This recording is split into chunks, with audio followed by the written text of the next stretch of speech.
¿Qué tal, amigos? ¿Cómo están? La escritora Patricia Ivonne Fuentes les presenta una nueva historia. Este cuento es de la serie de Mujeres Asesinas y se trata de Mónica, la castradora. Esperamos que lo disfruten y empezamos.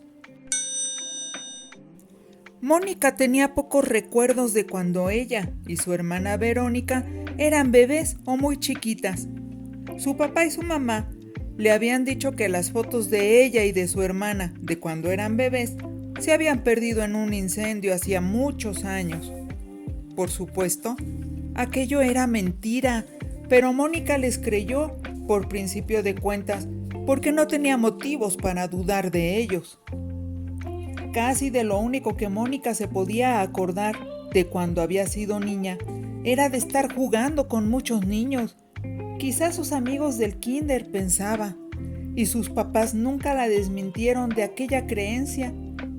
Lo más extraño de todo era que de aquella época no recordaba nada en relación con sus papás. No había en su mente festejos de fechas memorables, ni paseos, ni siquiera de días normales creciendo al lado de ellos. Fue hasta muchos años después que pudo esclarecer su falta de recuerdos. Y es que los primeros años de su vida, ella y Verónica estuvieron internadas en un orfelinato. Cuando Mónica se convirtió en asesina fue a los 17 años. Y fue en esa época cuando empezó a darse cuenta de que su hermana y ella no se parecían en nada. Porque, por ejemplo, desde que Verónica cumplió los 12 años, ya era más alta que ella, que le llevaba 5 años. Y también ya había notado que ninguna de las dos se parecía ni a su mamá ni a su papá. Su papá ya estaba muerto. Siempre le dijeron de manera cariñosa, papito. Y cuando murió ya era muy anciano, de 82 años. Había sido militar y en la casa había varias fotos de él portando uniforme y con decoraciones. En el ropero del cuarto de su mamita estaba colgado el último uniforme que usó y en una caja de madera estaba guardada la pistola que siempre llevó consigo, aún después de jubilado. Su mamá pronto cumpliría los 80 años, así que, analizando las cosas en retrospectiva, resultaba claro que aquellos dos ancianos, a los que siempre les creyeron que eran sus papás, no podían serlo, porque no hay mujer que se embarace después de los 60 años. Y fue así, atando los cabos sueltos de su vida, que Mónica llegó a la conclusión de que tanto ella como su hermana Verónica habían sido adoptadas. Hubo una temporada, antes de que Mónica cometiera el asesinato, durante el cual tenía la tentación de preguntarle a su mamá sobre ese tema y sobre muchas otras cosas, pero durante el último año su mamá había estado casi siempre enferma o recuperándose y no quería alterarla. A final de cuentas, en todos los sentidos, ella había sido siempre su mamá, y su papito también siempre fue su papá. Nunca los vio de otra manera, y además los quería de manera entrañable, y a su papito lo extrañaba mucho. No conocía a nadie más que pudiera ocupar sus lugares, así que, aunque tenía curiosidad, el tema no era algo de vida o muerte. Si su mamá se lo quería contar, lo haría en su momento, de eso estaba segura. Y en lo referente a su hermana Verónica, por aquel entonces las dos eran uña y carne, todo lo hacían juntas. Aunque ahora sabía que no llevaban la misma sangre, Mónica la quería muchísimo. Y tampoco tenía la intención de intranquilizarla o provocarle algún trauma o complejo al compartir con ella sus conclusiones de que ambas habían sido adoptadas. Cuando fuera mayor, quizás lo haría. Al estar su mamá siempre enferma, Mónica era la encargada de ir al mercado por el mandado.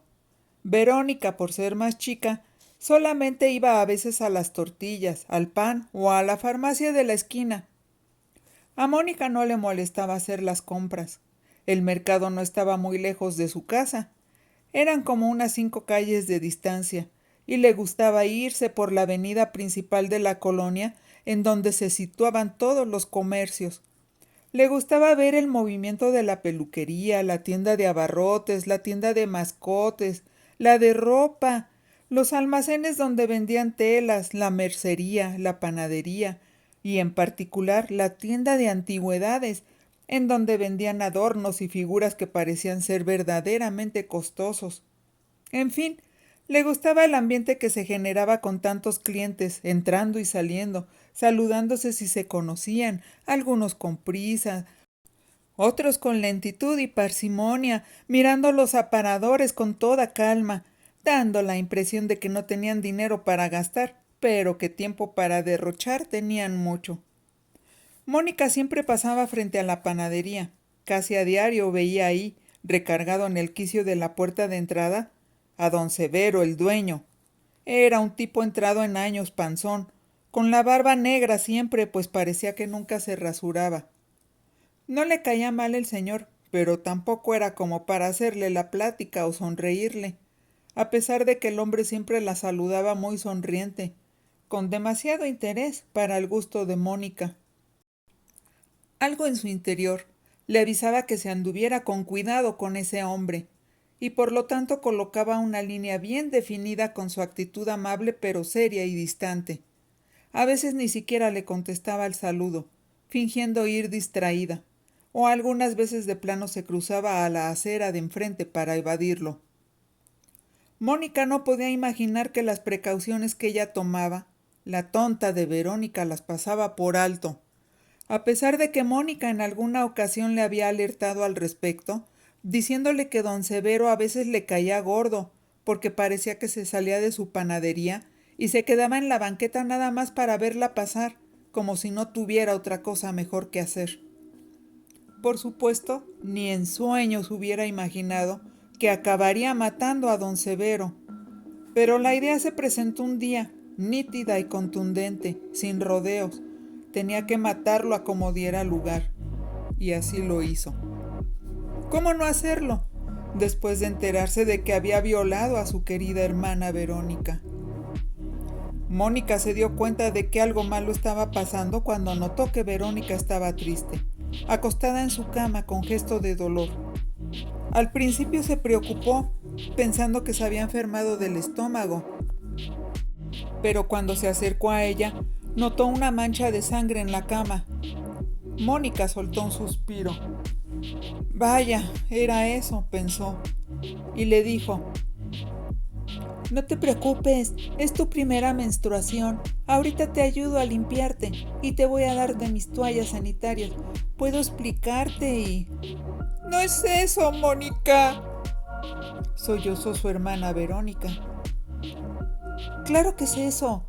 ¿Cuándo te empezó a bajar el periodo? ¿Apenas ahorita? Verónica se le quedó viendo, como sopesando si decírselo o no, y empezó a llorar. Me duele mucho y mira, toda la sangre que me salió. Me duele, tengo miedo de morirme. Verónica lloró con más fuerza, como si hubiera abierto una llave de agua y ahora ya no pudiera cerrarla. Mónica le dijo, tratando de tranquilizarla: eso es normal. ¡Cállate! No te creo ni a ti ni a don Severo. Él me dijo lo mismo.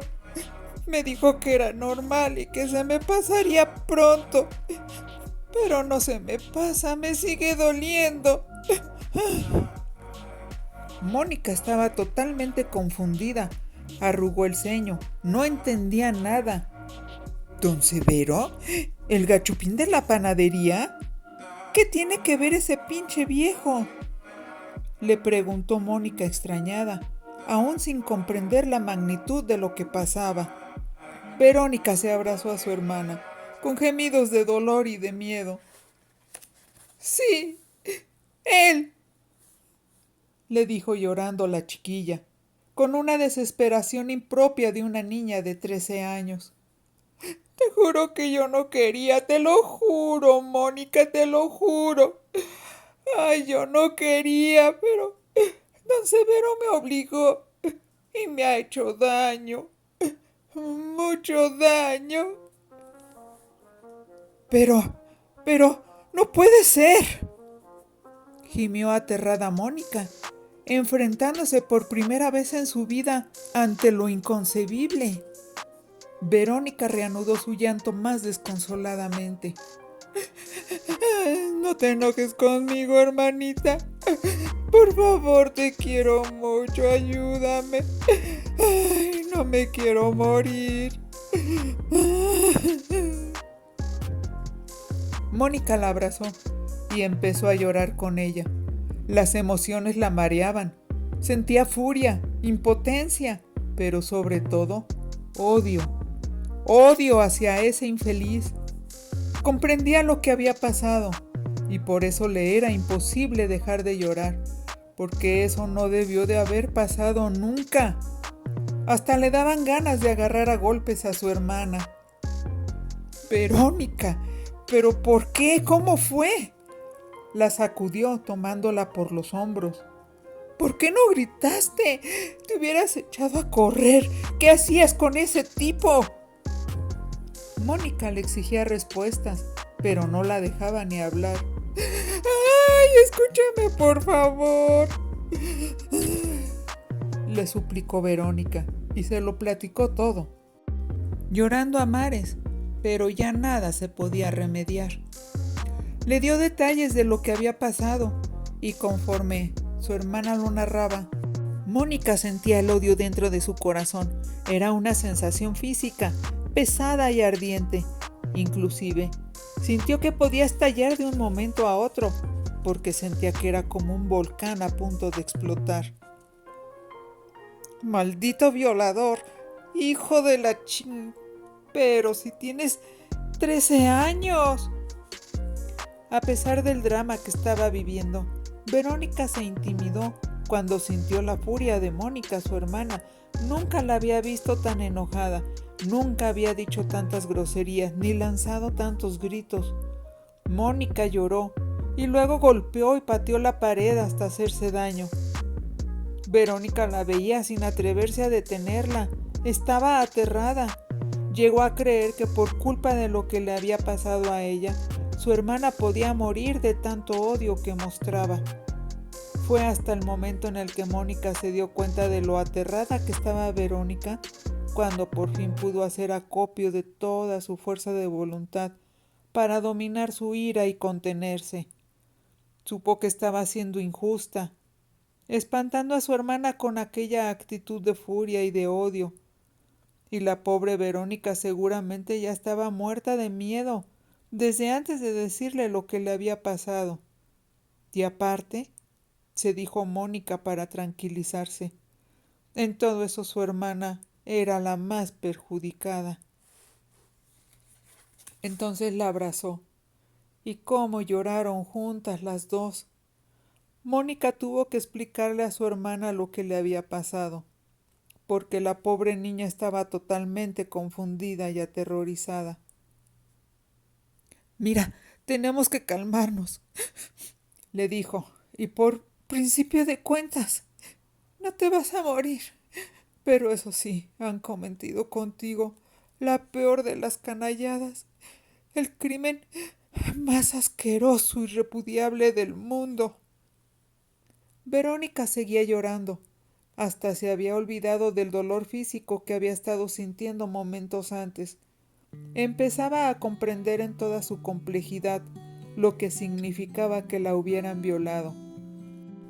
Se daba cuenta de que era lo peor que le podía pasar a su corta edad, y además del miedo, parecía que el odio y la furia de Mónica se le habían contagiado, porque sentía que podía dejar de llorar, pero creía que nunca podría dejar de odiar a ese maldito que se había atrevido a mancillarla. Ese malnacido tiene que estar en la cárcel, pero inmediatamente, le estaba diciendo Mónica. Y fue entonces cuando Verónica volvió a abrazar a su hermana y se desahogó. Pero ahora lo hacía con una nueva sensación, ya no de miedo o de culpabilidad, como lo había sentido al principio, sino que ahora era un afán de venganza. Sus lágrimas y sus sollozos clamaban porque se le hiciera justicia. Mónica la consoló, la tranquilizó, Pero en cuanto se calmaron un poco, Mónica volvió a perder la cabeza. El odio, la impotencia y la rabia juntas le nublaban la mente y le oscurecían el corazón. «Voy a matarlo», le dijo a Verónica. Su hermana la miró con miedo, pero no miedo a que mataran a don Severo, ojalá y lo hiciera, pensó, sino miedo a que la acusara con su mamá, de que la golpearan, de que la castigaran, de que la internaran. «No quiero que me metan a un internado, Mónica, o a la cárcel». «Nadie te va a meter a la cárcel.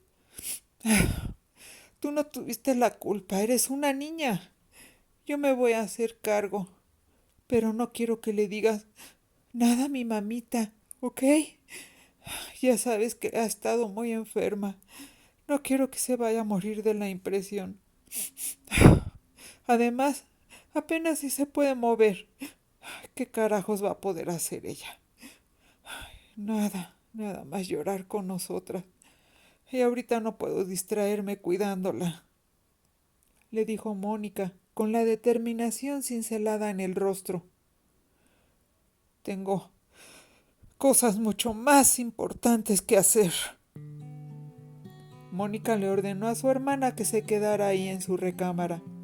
Le dio 2 aspirinas y le aseguró que regresaría pronto. Verónica estaba aterrada, adolorida, se sentía hinchada, cansada de tantas emociones que la habían cimbrado hasta hacerla pedazos, temerosa de sentirse tan culpable, como si fuera la peor del mundo, la más sucia, la que había nacido con la peor de las suertes. Así que quedarse quieta, sin tener que hacer nada, le pareció bien. Siguió llorando, mirando el techo, sintiéndose enferma y muy triste, y preocupada por lo que le iba a pasar después de eso.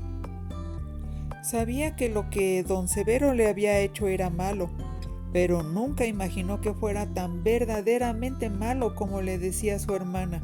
Era un crimen espantoso, le había dicho Mónica. No podía calcular lo que se avecinaba. Era demasiado joven, y lo único que deseaba en ese momento era poder regresar el tiempo y volver a ser la muchacha alegre y tan indiferente a los conflictos del mundo como lo había sido antes de haber accedido a acompañar al pinche viejo a la parte de atrás de la panadería.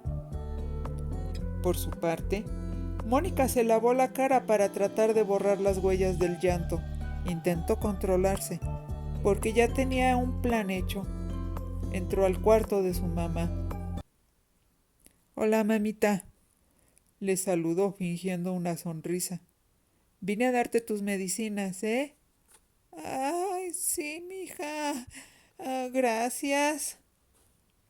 Mónica le dio las pastillas y le pasó el vaso con agua.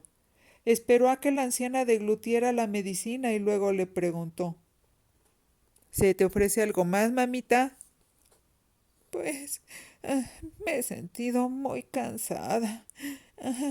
Ya sé que es mediodía, pero quisiera dormirme, hija.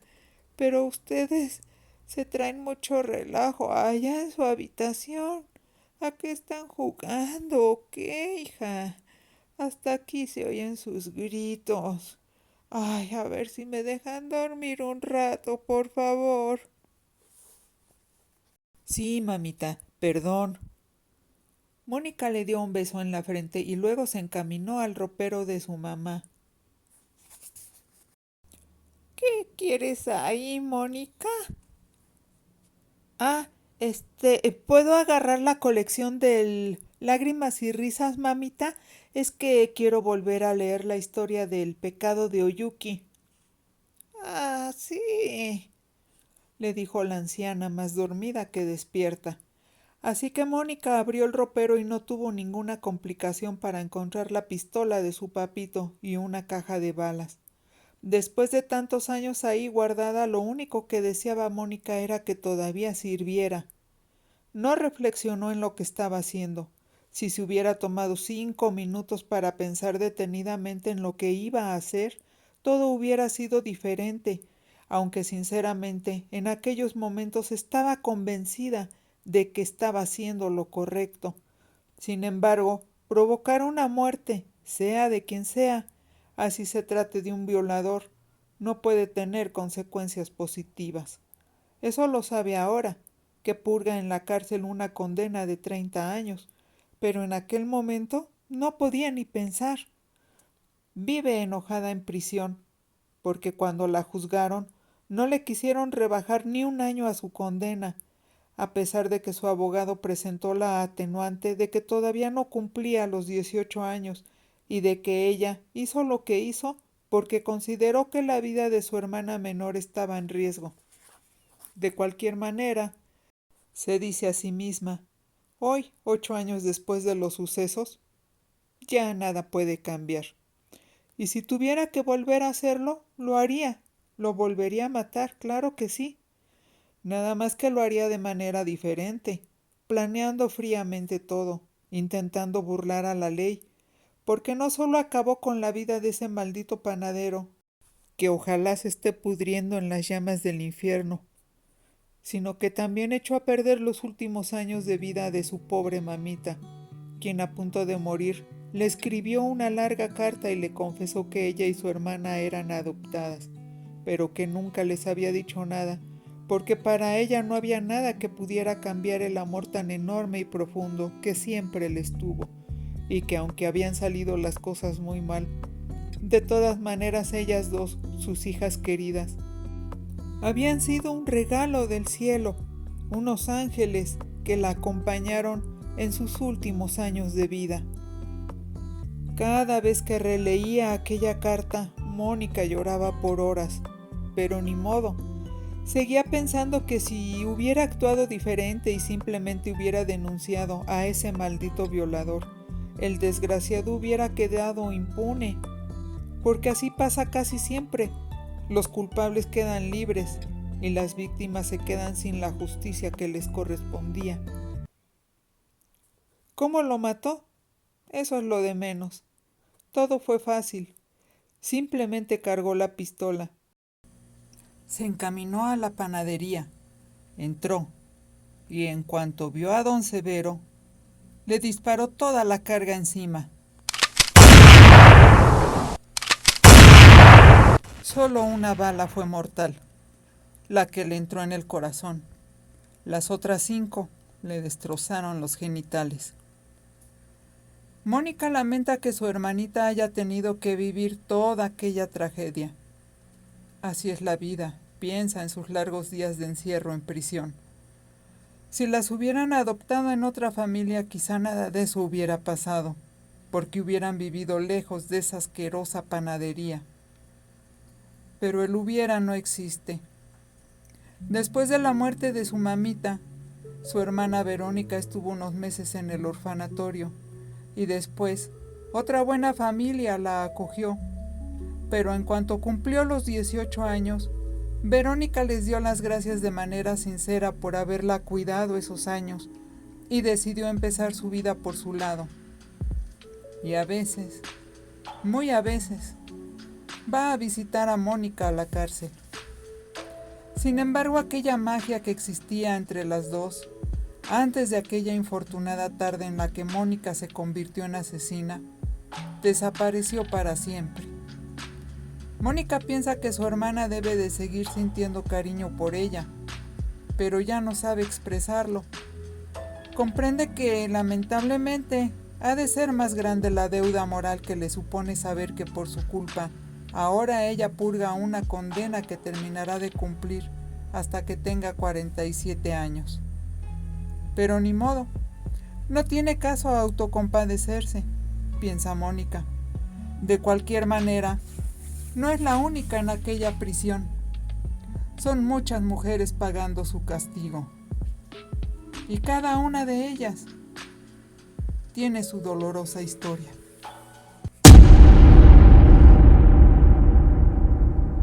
Esperamos que te haya gustado esta historia. Y por favor suscríbete y dale like. Y si así lo prefieres, acciona la campanita de las notificaciones para que seas una de las primeras personas que les lleguen nuestras próximas publicaciones. Hasta la vista.